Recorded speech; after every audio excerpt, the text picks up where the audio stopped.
Saber was one of the most famous riders in San Francisco in the late 90s, despite living in LA.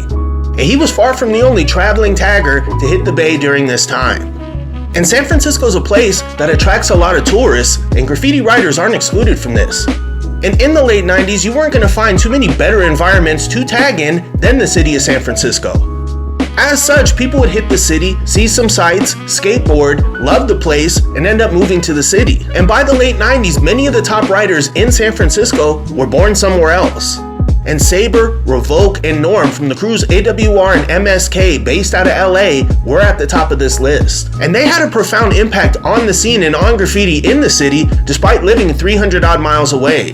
And while there were people in the city that weren't too happy about them being in the city doing their thing, personally, I was a big fan, and with the exception of Twist and Gray, Saber was my favorite rider during that time, and anytime I saw a new piece of his, I was stunned.